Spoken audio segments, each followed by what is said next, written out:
कहानी की शुरुआत कैप्टन आर्टेमिस से होती है, जो अपनी टीम के साथ एक डेजर्ट एरिया में मिशन पार होती है। उनका मिशन होता है दुश्मन का लोकेशन ढूंढना और उस पे अटैक करना। जब वो एक पुरानी हवाई बेस के पास पहुंचती है तो कुछ अजीब होता है। हेलीकॉप्टर का कंट्रोल खत्म हो जाता है और वो सब एक नए और पुरानी दुनिया में चलाई जाते हैं। जब उनका हेलीकॉप्टर एक स्टॉर्म के अंदर चला जाता है तो वो एक पुरानी और खतरनाक दुनिया में पहुंच जाते हैं। ये दुनिया मॉन्स्टर्स और अजीब क्रीचर्स से भरी होती है। उनकी पुरानी दुनिया का कुछ भी पता नहीं होता और वो सब एक ऐसे जगह में फंस जाते हैं जहां उनका जीना मुश्किल हो जाता है। जैसे ही वो नए दुनिया में पहुंचते हैं, सबसे पहले उन्हें एक बहुत बड़ा मॉन्स्टर दिखाई देता है। ये मॉन्स्टर एक लिजर्ड की तरह दिखाई देता है, लेकिन इसकी साइज और हंटिंग स्किल्स इतनी खतरनाक होती है कि टीम उससे फाइट करने में फेल हो जाती है। ये दिखता है कि वो दुनिया कितनी डेंजरस है। उनके पास अपनी मिलिट्री ट्रेनिंग होती है, लेकिन वहाँ के मॉन्स्टर्स काफी ज्यादा ताकतवर होते हैं। टीम को समझ में नहीं आता कि इन मॉन्स्टर्स का कैसे सामना किया जाए। इस दौरान उनको एक मिस्टीरियस इंसान मिलता है जो अपने आप को हंटर कहता है। हंटर एक ऐसा इंसान होता है जो इस दुनिया में पहले से सरवाइव कर रहा होता है। हंटर अपनी मदद से टीम को ये सिखाता है कि इस दुनिया में कैसे जीना है। वो उन्हें बताता है कि कैसे मॉन्स्टर्स से लड़ना है और उनसे बच के रहना है। हंटर का कैरेक्टर काफी मिस्टीरियस होता है, लेकिन वो टीम को जरूरी स्किल्स और सर्वाइवल टेक्निक्स सिखाता है। जब टीम मॉन्स्टर्स के साथ फेस टू फेस होती है तो उन्हें ये समझना पड़ता है कि सर्वाइवल के लिए उन्हें अपनी स्ट्रैटेजी को बदलना पड़ेगा। हर मॉन्स्टर का अपना यूनिक अटैक और वीकनेस होता है और उनको ये सीखना पड़ता है कि कैसे हर मॉन्स्टर से लड़ते वक्त उनकी वीकनेसेस का फायदा उठाया जा सके। फिल्म का पहला हिस्सा एक्शन से भरा होता है। जब टीम हर मॉन्स्टर से लड़ती है तो उन्हें नए टेक्निक्स सीखने को मिलती है। ये उनके लिए सर्वाइवल का बहुत बड़ा चैलेंज बन जाता है, जहां वो अपनी स्किल्स को टेस्ट करते हैं और नए तरीके अपनेट है। इसी स्ट्रगल के बीच में वो धीरे धीरे इस दुनिया के डेंजर्स से समझ पाते हैं और सर्वाइवल के लिए अपने तरीकों को सुधारते हैं। जैसे हाई टीम को हंटर की मदद मिलती है, उनका सर्वाइवल प्लान थोड़ा सा क्लियर होता है। हंटर उन्हें बताता है कि इस दुनिया में रहने के लिए सिर्फ फिजिकल स्ट्रेंथ नहीं, बल्कि स्ट्रैटेजी और दिमाग का इस्तेमाल भी जरूरी है। अब उन्हें मॉन्स्टर्स से लड़ते वक्त उनकी वीकनेसेस को समझना पड़ेगा, नहीं तो उनकी जान खतरे में पैठ जाएगी। हंटर की मदद से आर्टेमिस और उसकी टीम को पहले मॉन्स्टर्स के साथ फाइट करना सीखना पड़ता है। सबसे पहले उन्हें एक बहुत बड़ा मॉन्स्टर दिखाई देता है जो एक फ्लाइंग क्रीचर होता है। ये क्रीचर इतना तेज और खतरनाक होता है कि टीम का उससे लड़ना एक बड़ा चैलेंज बन जाता है। पर हंटर उन्हें बताता है कि किस तरीके से वो इस मॉन्स्टर को हरने की कोशिश कर सकते हैं। जब वो मॉन्स्टर को मारने में सफल होते हैं, तब वो समझते हैं कि इस दुनिया में सर्वाइवल करना सिर्फ लड़ाई तक सीमित नहीं है। उन्हें अपने आसपास के एनवायरनमेंट को समझना होगा और सबसे जरूरी बात यह है कि एक दूसरे पर भरोसा रखना पड़ेगा। टीम को रियलाइज होता है कि अगर एक दूसरे की मदद नहीं की तो वो मॉन्स्टर्स को हर नहीं सकते। इस दौरान उन्हें कुछ और बड़े और खतरनाक मॉन्स्टर्स का सामना करना पड़ता है। हर मॉन्स्टर का अपना यूनिक अटैक पैटर्न होता है। ये मॉन्स्टर्स सिर्फ साइज में बड़े नहीं होते, बल्कि उनकी इंस्टिंक्ट्स और हंटिंग टेक्निक्स भी बहुत एडवांस्ड होती है। टीम को हर बार नए तरीके अपनेट इन मॉन्स्टर्स से लड़ना पड़ता है।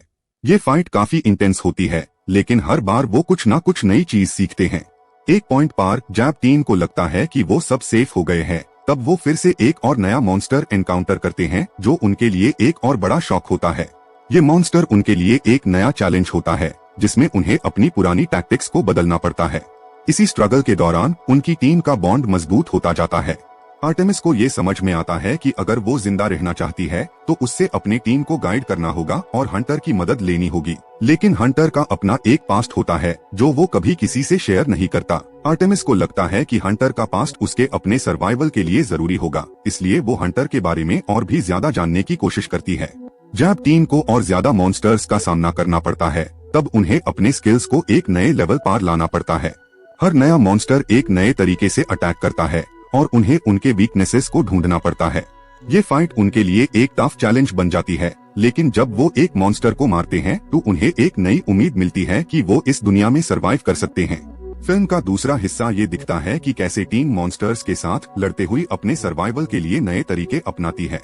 हंटर के साथ उनका रिश्ता मजबूत होता है, लेकिन हंटर का अपना पास्ट अब तक उनके लिए एक मिस्ट्री बना रहता है।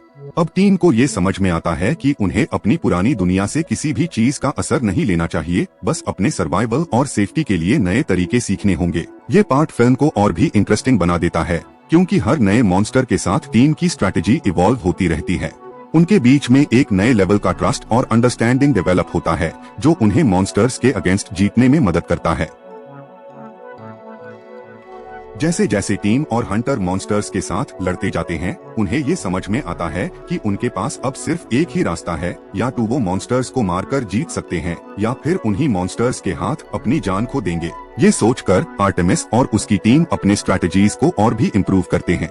वो समझते हैं कि सिर्फ स्ट्रेंथ से काम नहीं चलेगा, उन्हें अपने दिमाग का भी इस्तेमाल करना होगा। एक दिन उन्हें एक और नए मॉन्स्टर का सामना करना पड़ता है जो पूरी तरह से अलग टाइप का होता है। ये मॉन्स्टर पहले वेल मॉन्स्टर्स से भी ज्यादा इंटेलिजेंट और डेडली होता है। टीम के सभी मेंबर्स को रियलाइज होता है कि अगर वो इस मॉन्स्टर से नहीं लेड तो उनकी जिंदगी खत्म हो सकती है, पर उन्हें ये भी पता होता है कि ये मॉन्स्टर उनके लिए एक बहुत बड़ा चैलेंज होगा। हंटर, जो इस दुनिया में पहले से सरवाइव कर रहा होता है, उन्हें एक नए तरीके से मॉन्स्टर्स के साथ फाइट करने की एडवाइस देता है। उसके बताए हुए तरीके से आर्टेमिस और टीम को थोड़ा आसानी होती है, लेकिन हर बार उन्हें नए और खतरनाक मॉन्स्टर्स का सामना करना पड़ता है। हर फाइट के बाद उनके सर्वाइवल स्किल्स इम्प्रूव होते जाते हैं। हंटर और आर्टेमिस के बीच में एक ट्रस्ट का रिश्ता बन जाता है, लेकिन एक वक्त आता है जब आर्टेमिस को हंटर के पास्ट के बारे में और जानने का मन होता है। हंटर का पास्ट उसके लिए एक मिस्ट्री बना होता है, और जब आर्टेमिस उससे इस बारे में पूछती है तो हंटर अपनी कहानी बताता है। हंटर अपने पुराने दोस्तों और घर के बारे में बताता है और कैसे वो इस दुनिया में फंसा था। ये सब सुन के आर्टेमिस को समझ आता है कि हंटर का सर्वाइवल कितना मुश्किल रहा होगा। इसी दौरान वो मॉन्स्टर्स के साथ एक और बेड फाइट में हिस्सा लेते हैं। ये फाइट एक और लेवल पार इंटेंस हो जाती है जब वो एक और खतरनाक मॉन्स्टर का सामना करते हैं। ये मॉन्स्टर एक ह्यूज साइज का होता है और अपने अटैक से पूरी टीम को दार में डाल देता है, लेकिन आर्टेमिस और टीम के मेंबर्स अपनी पुरानी स्ट्रैटेजीज को अप्लाई करके उससे मारने में सक्सेसफुल होते हैं। इस फाइट के बाद उन्हें रियलाइज होता है कि अगर वो अपने दिमाग को उसे करें तो वो हर मॉन्स्टर को हरने में सक्सेसफुल हो सकते हैं। फिल्म का ये पार्ट ये भी दिखता है कि टीम का बॉन्ड कितना मजबूत होता जाता है। जब तक वो अपने एक दूसरे पर भरोसा रखते हैं तब तक वो हर मुश्किल को पार कर लेते हैं। उन्हें ये समझ में आता है कि जब तक वो अपनी टीम को साथ रखेंगे तब तक वो जीत सकते हैं। अब वो अपनी स्ट्रैटेजी को और भी इवॉल्व करते हैं और ज्यादा डिटरमाइंड होते हैं अपने सर्वाइवल के लिए। उन्हें ये समझ में आता है कि अगर वो एक दूसरे की मदद करेंगे तो वो किसी भी मॉन्स्टर को हरा सकते हैं। ये टीम वर्क का आइडिया उनको जीतने में मदद करता है। फिल्म का ये पार्ट एक्शन से भरा होता है, जिसमें टीम ने अपनी पुरानी टैक्टिक्स को इम्प्रूव किया होता है और अब वो हर नए मॉन्स्टर के साथ फाइट करते वक्त अपने दिमाग और टीम वर्क का इस्तेमाल करते हैं। जब उन्हें एक और बहुत बड़ा मॉन्स्टर फेस करना पड़ता है तो वो अपनी फाइनल स्ट्रैटेजी को उसे करते हैं। ये मॉन्स्टर बहुत पावरफुल होता है, लेकिन टीम अपनी प्लानिंग और टीम वर्क के साथ उससे हरा देती है। ये जीत उनके लिए एक बहुत बड़ा विक्ट्री होता है, क्योंकि वो समझते हैं कि हर मॉन्स्टर को मारने के लिए सिर्फ ताकत नहीं बल्कि सोच और टीम वर्क भी जरूरी होता है। जैसे जैसे टीम अपने सर्वाइवल के लिए मॉन्स्टर्स से लड़ती जा रही होती है, उनका डिटर्मिनेशन और ज्यादा बढ़ता जाता है।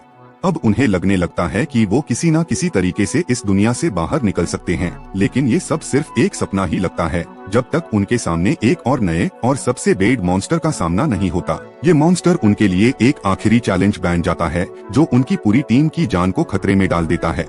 ये मॉन्स्टर पूरी तरह से उनसे ज्यादा पावरफुल होता है और वो सब समझते हैं कि अगर उन्होंने इस बार भी ये फाइट जीती तो वो अपनी दुनिया में वापस जा सकते हैं। लेकिन इस मॉन्स्टर से लड़ना उनके लिए बहुत मुश्किल होता है। ये मॉन्स्टर पूरी तरह से उनकी स्ट्रेंथ और स्किल्स का टेस्ट करता है।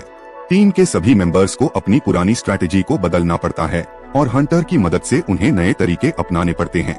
जब ये मॉन्स्टर उनके सामने आता है तो वो समझते हैं कि इस बार उन्हें हर एक मूव को सोच समझकर करना होगा। उन्हें एक साथ मिलकर इस मॉन्स्टर को हराना होगा, वरना ये उनकी जिंदगी का आखिरी फाइट हो सकता है। टीम अपने पूरे एफर्ट के साथ उससे लड़ती है, लेकिन ये फाइट उतनी आसान नहीं होती जितनी वो सोच रहे थे। हर स्टेप पे मॉन्स्टर उन्हें छुपके अटैक करता है और उनकी स्ट्रैटेजी को बेकार करने की कोशिश करता है। जब टीम को लगता है कि वो हार चुके हैं, तब हंटर एक ऐसा तरीका दिखता है जो उनको बिल्कुल नई सोच देने वाला होता है। ये तरीका उनको मॉन्स्टर्स के अगेंस्ट अपने सर्वाइवल की एक नई उम्मीद दे देता है। टीम अपने टीम वर्क और स्ट्रैटेजी का इस्तेमाल करते हुए मॉन्स्टर को हराने में कामयाब होती है। लेकिन इस फाइट के बाद एक और ट्विस्ट आता है। हंटर अपने आप को टीम से अलग कर लेता है और उन्हें ये समझ में आता है कि हंटर का अपना एक गोल था जो अब पूरा हो गया है। हंटर का पास्ट अब उनके लिए एक पुरानी कहानी बन जाता है और वो अपनी पुरानी दुनिया के साथ एक नया कनेक्शन बना लेता है। आर्टेमिस और उसकी टीम समझती है कि हंटर का अपना एक रास्ता था, लेकिन अब उन्हें अपना सफर खुद तय करना होगा। वो समझ जाते हैं कि अगर वो अपनी जिंदगी में आगे बढ़ना चाहते हैं तो उन्हें अपने अंदर एक नए सर्वाइवल इंस्टिंक्ट को जगना होगा। हंटर की मदद से वो जीत तो जाते हैं, लेकिन उन्हें अपनी पुरानी दुनिया से भी अपने आप को अलग करना पड़ता है। फिल्म का ये पार्ट बहुत इमोशनल और इंटेंस होता है, क्योंकि टीम को समझ में आता है कि अगर उन्हें अपने लिए जीना है तो उन्हें अपने सभी पुरानी चीजों को छोड़ देना होगा। हंटर का अपना पास्ट उनको सिखाता है कि सर्वाइवल सिर्फ फिजिकल स्ट्रेंथ का नहीं बल्कि एक मेंटल और इमोशनल स्ट्रेंथ का भी काम होता है। ये पार्ट फिल्म का बहुत इंपॉर्टेंट टर्निंग पॉइंट होता है, जहां आर्टेमिस और उसकी टीम अपनी पुरानी दुनिया से और अपनी पुरानी जिंदगी से अलग होकर अपने सर्वाइवल के लिए नए तरीके अपनेट है। फिल्म का 5वां हिस्सा अब एक नए मोड़ पे पहुंचता है, जहां आर्टेमिस और उसकी टीम को ये समझ में आता है कि उन्होंने अब तक जो भी किया है वो सिर्फ अपनी जिंदगी बचाने के लिए था। अब उन्हें इस दुनिया के खतरों से लड़ते हुए अपना असली मकसद ढूंढना होगा, जो न सिर्फ उनकी जिंदगी को सुधारता है बल्कि पूरी दुनिया के लिए भी जरूरी है। अब वो समझते हैं कि ये दुनिया जो उनके सामने है वो सिर्फ उनके लिए ही नहीं बल्कि उनके पूरी दुनिया के लिए एक खतरा बन गई है। जब तक वो इस दुनिया के मॉन्स्टर्स को कंट्रोल नहीं करते तब तक उनकी दुनिया भी खतरे में रहेगी। इसलिए आर्टेमिस और टीम का गोल ये होता है कि वो इस दुनिया के मॉन्स्टर्स के असली सोर्स तक पहुंचकर उन्हें खत्म कर सके। लेकिन ये सफर आसान नहीं होता। हंटर, जो अपना रास्ता छोड़ चुका होता है, अब उनकी मदद करता है और बताता है कि कैसे इस दुनिया के पुराने सीक्रेट्स को समझना और मॉन्स्टर्स के सोर्स तक पहुंचना हो सकता है।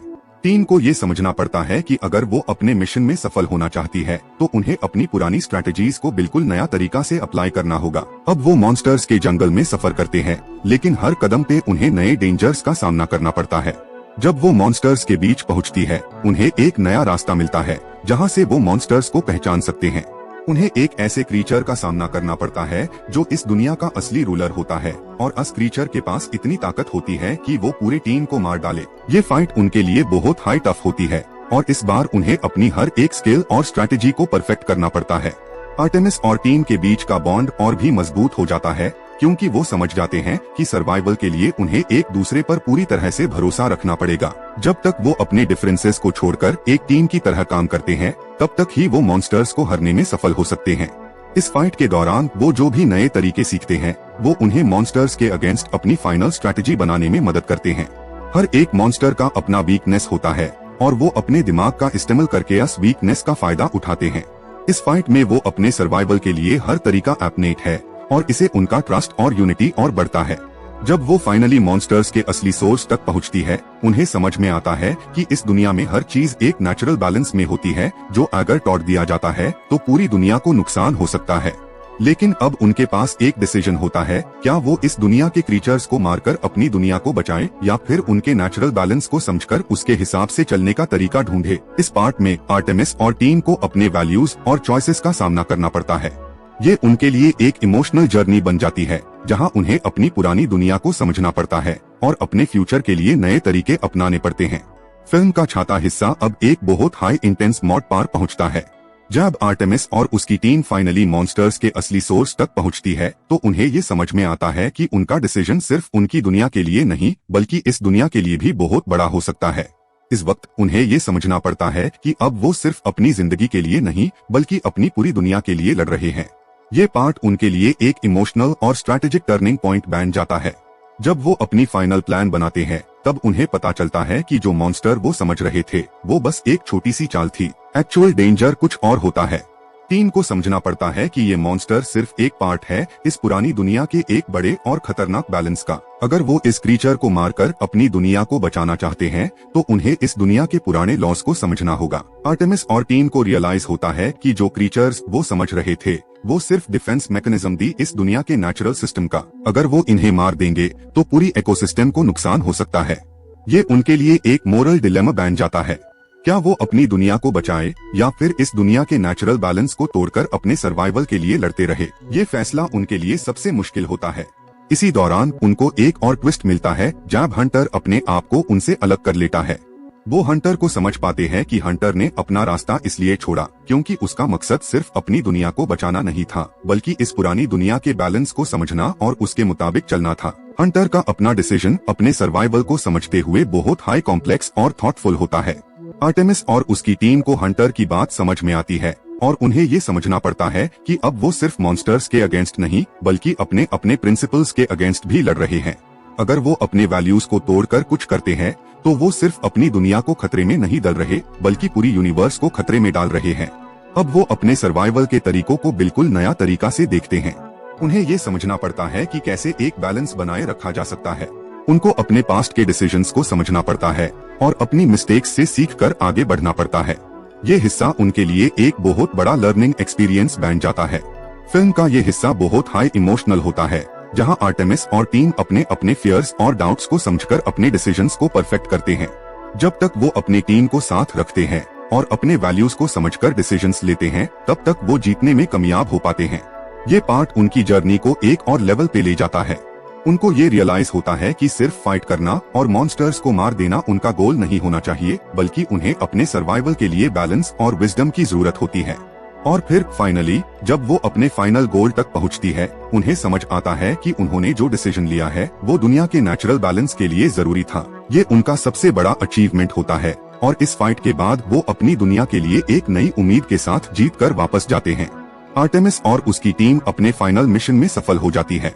वो मॉन्स्टर्स को हरने में कामयाब हो जाते हैं और पूरी दुनिया का नेचुरल बैलेंस भी इंटैक्ट रहता है। हंटर, जो अपनी पुरानी दुनिया और मिशन को छोड़ चुका था, अपनी लाइफ का पर्पस समझकर वापस अपने रास्ता पर चला जाता है। आर्टेमिस और टीम के लिए ये सफर सिर्फ उनकी जिंदगी बचाने का नहीं बल्कि अपने सर्वाइवल और वैल्यूज को समझने का भी था। उन्हें ये सीखने को मिलता है कि सिर्फ ताकत से जीतना नहीं होता बल्कि विजडम, ट्रस्ट और टीम वर्क से भी जीत सकते हैं। फिल्म का लास्ट सीन आर्टेमिस और उसकी टीम के साथ होता है, जो अपने होम वर्ल्ड की तरफ वापस जा रहे होते हैं। हंटर भी अपनी अलग राह पर चल पड़ता है, लेकिन दोनों दुनियाओं के बीच एक नई होप का ब्रिज बन जाता है। ये एंडिंग एक नई उम्मीद और स्ट्रेंथ के साथ होती है, जहां आर्टेमिस और उसकी टीम ने सिर्फ अपनी दुनिया को बचाया नहीं बल्कि एक नए फ्यूचर